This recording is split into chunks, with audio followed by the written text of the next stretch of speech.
Sir ఇప్పుడు Chandrababu Naidu TDP తెలంగాణలో బలపరుచుకుంటుంది అని చెప్పేసి తెలుస్తుంది. ఎందుకంటే ఇంతకుముందే అన్న క్యాంటీన్‌లు స్టార్ట్ చేస్తున్నామన్నారు. తర్వాత ఇప్పుడు ఇవాళ ర్యాలీ చేయబోతున్నారు బేగంపేట నుంచి అని చెప్పేసి కూడా అంటున్నారు. అయితే దీనంతటిని కేసీఆర్ విమర్శిస్తున్నారు అని చెప్పేసి మనం చూస్తూనే ఉన్నాము. రావద్దు అని కోరుకుంటున్నారు అని చెప్పేసి కూడా తెలుస్తుంది. అసలు మీరేమంటారు సార్? యాక్చువల్‌గా చంద్రబాబు నాయుడుకి చాలా ఎక్కువ ఆదరణ ఉండేది. ఆంధ్ర రీజన్ కంటే తెలంగాణ రీజన్‌లోనే ఉండేది ఒకప్పుడు. లాస్ట్ మినిట్‌లో అతను ఎల్ రమణ అని నాకు బాగా ఫ్రెండ్. అతను ప్రెసిడెంట్ ఆఫ్ తెలంగాణ టీడీపీకి ఉండేవాడు యాక్చువల్‌గాను. ఎప్పుడైతే స్టేట్ వెడగొట్టేసినంత ఘనత కేసీఆర్ మూట కట్టుకున్నాడో, అప్పుడు ఈక్వేషన్ మారిపోయినాయి. ఒక కక్ష కింద ఏర్పడిపోయింది ప్రజల్లో కూడా. ఆంధ్ర వాళ్ళే వచ్చి దీన్ని ఇలాగ ఎంత ఈ 60-70 ఏళ్ళ నుంచి స్వతంత్రం వచ్చిన కాడి నుంచి వీళ్ళు మనల్ని పెరగకుండా చేస్తారు అనేది వచ్చేసింది. బాగా ప్రబలంలో పట్టుకొచ్చేసింది కేసీఆర్. అసలు కేసీఆర్ ఇలా చేయడం గల కారణం ఏంటి? అతను ఒక మినిస్టర్ అడిగాడు చంద్రబాబు నాయుడు. ఇతనికి పెద్ద ఎక్కువ లెక్క చేసేవాడు. ఎన్టీ రామారావు తరపుకి వెళ్ళి ఎన్టీ రామారావు దయాదారి పక్షులతో ఎన్టీ రామారావు పేరునే ఎవడన్నా పెట్టుకుంటాడా? కొడుకు కూడా పెట్టేస్తున్నాడు. అతనే కేటీఆర్ కదా. ఎన్నిసార్లు చెప్తాను ఇలాగే చెప్తాను. సో అంతటి స్వామి భక్తి ఉన్న అతను ఇతనికి సపోర్ట్ చేయడం ఇష్టం లేదు. ఇతని దృష్టిలో కేసీఆర్ బచ్చా చంద్రబాబు దృష్టిలో సంయుక్త రాష్ట్రంగా ఉన్నప్పుడు. ఓకే, అప్పుడు ఇవ్వలేని కారణంగా ఇతను ఏదో విధంగా నాయిస్ చేసి అది ఫలించింది. ఎంత పట్టించడం ఏముంది? పివి నరసింహరావు గారు అప్పుడు బాగా చిన్నపిల్లం మనం. అప్పుడు ఫస్ట్ జరిగింది సెపరేట్ ఆంధ్ర మూమెంట్. ముల్కీ మీద వీటి మీద still remember that. PV is equal to VP అని రాసేవారు బస్సుల మీద. పివి రాసి ఈజ్ ఈక్వల్ టు విపి. ఎక్కడ ఆంధ్రాలో, ఇక్కడ అలా కాదు, ఇక్కడ మళ్ళీ ఇక్కడ బ్రహ్మరథం పెట్టేవారు. పివి నరసింహరావు వాళ్ళు కాలేకపోయింది. ఇందిరాగాంధీ వీళ్ళందరూ కూడా ఇవ్వలేకపోయారు. అసలు దీన్ని అసలు దృష్టిలో లేదు. దృష్టిలో ఉంటే ఆలోచించేయాలి, కానీ ఆలోచించే మూడ్లో సెంట్రల్ గవర్నమెంట్ లేదు. అంతకాలం తర్వాత ఆఫ్టర్ పివి నరసింహరావు ఎవరేం చేసినా జరగలేదు. చెన్నారెడ్డి గిన్నారెడ్డి అంతా చెల్తే వచ్చారు, డబ్బులు సంపాదించుకున్నారు, సెటిల్ అయిపోయారు, వెళ్ళిపోయారు. జగన్ వెంగళరావు, అంజయ్య ఒకసారి గుర్చేస్తాను చీఫ్ మినిస్టర్ని. సో చాలా కాలం తర్వాత ఇతని యొక్క వ్యక్తిగతమైన కక్షతోటి ఇతనికి మినిస్టర్ ఇవ్వలేదన్న దాంతో ఇతను ఇంకా ఇదిగా పట్టుకున్నాడు. ఇప్పుడే పాపులర్ అయితే బెటరు అని చెప్పేసి అది ఇచ్చేసాడు. నాటకాలు ఆడాడు, హాస్పిటల్కి వెళ్ళాడు, చచ్చిపోతున్నట్టుగా ఫీలింగ్ ఇచ్చాడు. అన్నిటితో మొత్తం సెంటిమెంట్తో కొట్టాడు దెబ్బ. ఓకే, సగం తెలియని సోనియా గాంధీ ఇచ్చేసింది. ఆవిడకి పెద్ద పాలిటిక్స్ తెలియదు. యాక్చువల్గా అది కరెక్ట్ టైం కాదు. ఏం చేస్తుంది? ఆంధ్ర వాళ్ళకి ఒకటికి ద్రోహం చేయడం పక్కన పెట్టండి, కాంగ్రెస్ అధపతాలు పడిపోయింది. ఇక్కడ కాదు, మొత్తం అన్ని స్టేట్లు పడిపోయింది. అది పై మళ్ళా ఒక లెవెల్కి రావడం గల కారణం రేవంత్ రెడ్డి ఇక్కడ సౌత్లో, అక్కడ వచ్చి డికే శివకుమార్ అని పార్టీ కర్ణాటకలో కొంచెం పుంజుకుంటూ వస్తున్నారు. అది చేయడానికి అంతే పట్టింది, 11 సంవత్సరాలు పట్టింది. 11 years వాళ్ళకి అడ్రస్ లేదు. అడ్రస్ లేకుండా ఉన్న వాళ్ళు ఇప్పుడు ఒక లెవెల్కి ఎందుకు వచ్చింది? బికాజ్ ఆఫ్ కర్ణాటకలో బీజేపీ ఓడించింది. బీజేపీ ఆక్యుపై చేశారు వాళ్ళు. యడ్యూరప్ప వాళ్ళు పక్కన గంటేసి కాంగ్రెస్ సీన్లో వచ్చింది. సిద్ధరామయ్య వాళ్ళకి ఎందుకు ఇచ్చారు? పెద్ద ఆయన అయిపోయారు కదా ఇచ్చారు. యాక్చువల్గా డీకే శివకుమార్ అవ్వాలి. అతని ఇనిషియేషన్ ఎక్కువ, చాలా పవర్ఫుల్ పర్సన్ అతను కాంగ్రెస్లో. సో ఇప్పుడు ఏంటి, ఇది ఒకప్పుడు పూర్వవైభవం ఆలోచించుకుంటే బిఫోర్ సెపరేషను. ఇప్పుడు సెపరేషన్కి చంద్రబాబు నాయుడు ఎగెనెస్ట్ కాదు కదా. సెపరేట్ కాని క్రితం ఒక ఇదిలో ఉన్నవాడు ఎవడో తెలుగుదేశమే. వాళ్ళకి పెద్ద ఎస్టాబ్లిష్డ్ ఆఫీసు, వాళ్ళ ఇన్ఫ్రాస్ట్రక్చర్ ఫుల్ ఉంది. నేషనల్ పార్టీ కూడా లెవెల్లో ఇతను అయిన మన్నాడే నేను బీఆర్ఎస్ అని పెట్టేశాడు. వాళ్ళు పెట్టిన 40 సంవత్సరాలు అయింది, 42 సంవత్సరాలు అయింది. ఓకే, చాలా కాలం తర్వాత ఈయన ఎన్డీఏ చైర్మన్ అయ్యాడు కాబట్టి అక్కడ సెంట్రల్లోనూ చక్రం తిప్పే లెవెల్కి వెళ్ళాడు కాబట్టి అప్పుడు కూడా తెలుగుదేశాన్ని నేషనల్ పార్టీ అన్నాడు, కానీ ప్రబలంలో తీసుకురాలేకపోయాడు. నేషనల్ పార్టీ ఎందుకు అవ్వదంటే north side people they don't like south. ఎన్ని ఏమనుకున్నా కూడా ప్రైమ్ మినిస్టర్ వాళ్ళే అవ్వాలి. అలాంటి మూఢనమ్మకం ఇక్కడ జరిగేది. ఒక అమ్మోడో, ఒక రెడ్డో, ఎన్టీ రామారావు తర్వాత చీఫ్ మినిస్టర్ ఎందుకు ఇవ్వాలి? ఒక వెల్లం ద్వారా అవ్వలేదా? స్టేట్ సెపరేట్ చేశాడు, అది వెల్లం ధరలో అవ్వలేదా?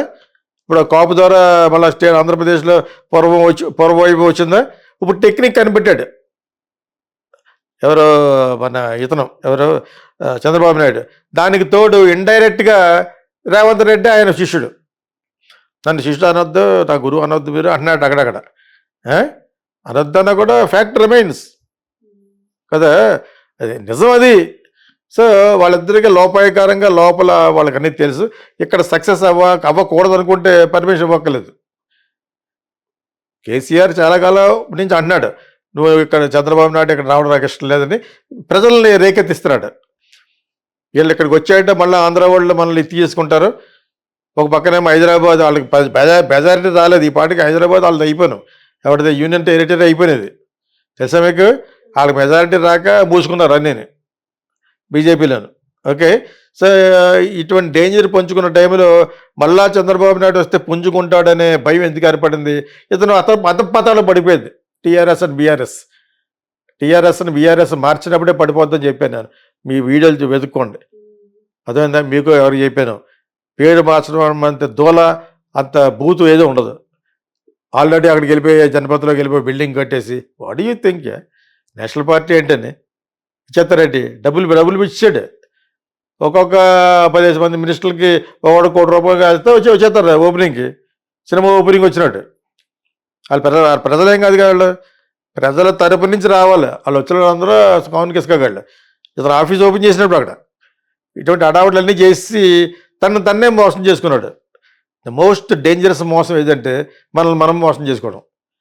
అదేంటే ఆ విధంగా తన్నే మోసం చేసుకుని ఇప్పుడు నీకు 30 సీట్లు వచ్చినా కూడా నీ వాళ్ళందరూ ఇందులో ఎందుకు జంప్ చేస్తున్నారు, ఇంకా నీకు మనుగడ లేదు అన్నట్టు తెలిసారు.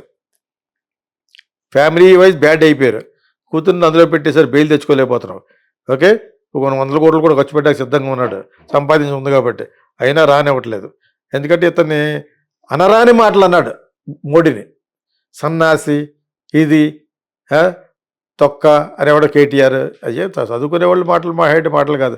మనం అప్పుడప్పుడు సరదాగా అంటే తప్పితే ప్రైమ్ మినిస్టర్ ఎలాగంటావు? ఆ విధంగా అన్నీ అన్నారా వాళ్ళకి తెలుసు. ఎటువంటి ప్రస్తుతానికి రోజు రోజుకి గ్రాఫ్ పడిపోయింది, లాస్ట్కి వచ్చేసి జీరోకి వచ్చేసింది బీఆర్ఎస్ పొజిషన్. ఓకే, దానికి చంద్రబాబు నాయుడు అవకాశం ఎందుకు తీసుకుంటాడు? సెంటర్లో కావాల్సిన వ్యక్తి ఎవరో చంద్రబాబు నాయుడు, నితీష్ కుమార్ బీహార్. వీళ్ళు ఇచ్చారు కాబట్టి ఇద్దరు కలిసి ఒక 39-40 సీట్లు ఇచ్చారు కాబట్టి గవర్నమెంట్ ఫామ్ చేశారు. అంచేత ఇది అతను ఉపయోగించుకుని మళ్ళా తెలుగుదేశాన్ని ఇక్కడ పుంజుకునేటట్టు చేస్తాడనేది నాకైతే నమ్మకం ఉంది. అదే ఇతని దగ్గర మానేసి వాళ్ళందరూ మళ్ళీ వెనక్కి చేస్తారు. వాళ్ళు ఎవరు సామాన్యులేం కాదే. ఇప్పుడు బీఆర్ఎస్లోకి వెళ్ళే వాళ్ళందరూ కూడా చంద్రబాబు నాయుడు పక్క చూడాలంటే 5 నిమిషాలు పడుతుంది. ఇప్పుడు చూడరు. ఇప్పుడు టు స్టార్ట్ నిన్న మీటింగ్ పెట్టారు, చెప్పిన ప్రజల కోసం ఉన్నది, ప్రజల కోసం. ఇటు రేవంత్ రెడ్డికి బ్యాట్ రాదు, ఇతనికి రాదు. రేపు పొద్దున కాంగ్రెస్కి అటు ఇటు అయినా కూడా రేవంత్ రెడ్డి జంప్ చేస్తాడు ప్రజలతో సహా. అలా చేయడు, కాంగ్రెసే పుంజుకుంటుంది. కాంగ్రెసే పుంజుకుంటే చంద్రబాబు నాయుడు కాంగ్రెస్ జంప్ చేస్తాడు, వీళ్ళు అనుకున్న డబ్బులు ఇవ్వకపోతేనే. అక్కడ బీజేపీ వాళ్ళు అనుకున్న డబ్బు, బడ్జెట్, స్పెషల్ స్టేటస్లు కానీ ఇవన్నీ ఇవ్వకపోతే టక్కన మారిపోతాడు. ఒక పక్కన అదొక ఎజెండా, ఇంకొక ఎజెండా ఏంటంటే ఎప్పటి నుంచో ఉంది ఆయనకి, చంద్రబాబు నాయుడికి. మళ్ళా ఇక్కడ మరి సగం డెవలప్ చేసింది ఇతనే కదా. ఇప్పుడు హైటెక్ సిటీ ఎన్ని చూస్తున్నారంటే ఒక లెవెల్కి మొదలు వాళ్ళ యొక్క స్వప్రయోజనాలు ఉన్నాయి అక్కడ. మురళీ మోహన్ వాళ్ళు అందరూ కలిసి, కమ్మాస్ అందరూ కలిసి అక్కడ ల్యాండ్లు కొనుక్కుని హైటెక్ సిటీ కట్టారు. అర్థమైందా? వెంటనే రేట్లు పెరిగిపోయినాయి. సో ఇదే పని ఇప్పుడు అమరావతి చేస్తారు. ఎవడు నో అంటాడు, డెవలప్ చేస్తారంటే ఎందుకు నో అంటాడు? ఒక చీఫ్ మినిస్టర్ వచ్చిన తర్వాత రేట్లు పడిపోతే ఏడుస్తాడు, కానీ రేట్లు పెరిగితే బిజినెస్ మ్యాన్ లైక్ చేస్తారు కదా. నీకు అర్థమైందా? ఆ విధంగా ఆంధ్ర, హైదరాబాద్లో నేనే డెవలప్ చేశాను అనే దాంట్లో ఎంత నిజం ఉందో అనేది పూర్తిగా నిజం లేకపోయినా కూడా తర్వాత మళ్ళీ వైఎస్ రాజశేఖర రెడ్డి వచ్చి కూడా బాగా డెవలప్ చేశాడు. కానీ నేనే స్టార్ట్ చేశాను అవన్నీ అని ఇప్పటికీ చెప్పుకుంటూ ఉంటాడు ఆయన. 40 ఇయర్స్ సిబిఎన్. అందులో కొంత నిజం ఉంది, వాళ్ళ స్వార్థం ఉంది, వాళ్ళ స్వార్థం 90% ఉంది. వాళ్ళంతా ఇప్పుడు ఇటు ఏరియాలో శేర్లింగంపల్లి ఏరియా వస్తుంది, కమ్మోడే గెలుస్తాడు ఇక్కడ, తెలుసా మీకు? అంచేత ఈ అందరికీ తెలిసి సైన్స్, జనరల్ ఓటర్ తెలియదు, సామాన్య ఓటర్ తెలియదు. ఇప్పుడు తెలియపరచడానికి నిన్న ఒకటే శుభ పరిణామం ఏంటి, ఈ 2 స్టేట్లకు కలిసినాయి. దానికి కోఆపరేట్ చేస్తే ఎవరా శిష్యుడే. శిష్యుడే అవసరమైతే రేవంత్ రెడ్డికి మేడం రాహుల్ గాంధీ అంటారు కలిపేసుకోమంటాడు. మరి బీజేపీ వాళ్ళు ఇతనికి అనుకున్నట్టు అనుకూలంగా లేకపోతే కలిసిపోతారు. ఇతను కలిసిపోవడం కాకుండా నిటీసుకుంటూ పెట్టుకుపోతాడు కూడా. చంద్రబాబు నాయుడుతో పెట్టుకుంటే వనమంతా చెడగొడతాడు. అర్థమైంది మీకు? అనుభవం ఉంది కదా అతనికి, అనుభవం ఉంది. ఇజ్ ఎ క్లీన్ పొలిటీషియన్ అయిపోయాడు.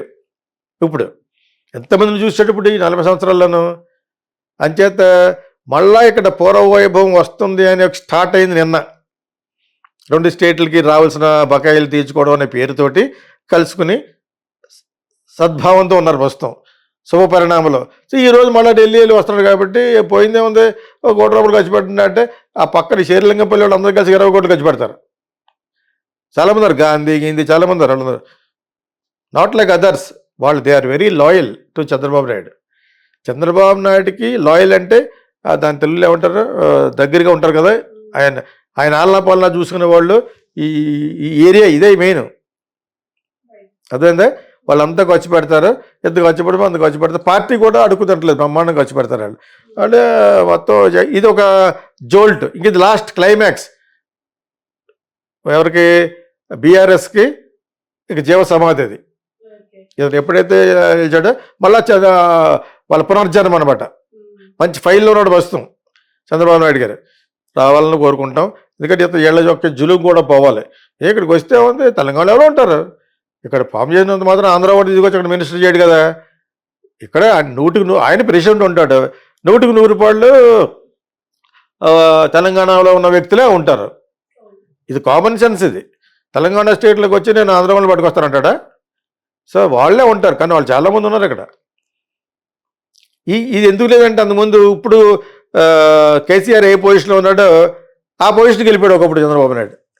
పాలిటిక్స్లో చీకటి వెలుగులు లాగా రంగుల రాట్లలాగా తిరుగుతూనే ఉంటుంది, కిందకి పైకి ups and downs, lights and shades ఉంటాయి అనమాట. సో ఆ విధంగా డెఫినెట్గా ఈ విల్ కమ్ బ్యాక్. ఇవాళ దాన్ని ఎంత ఉంటే అంత చూపిస్తారు చూడు సోషల్ మీడియాలో. ఇవాళ ఏదో ర్యాలీతో వస్తున్నాడు కదా, ఈ ర్యాలీని ఒక పెద్ద సూపర్ సక్సెస్గా చూపిస్తారు. లేదా మీడియా ఎవరిదే, వాళ్ళదే.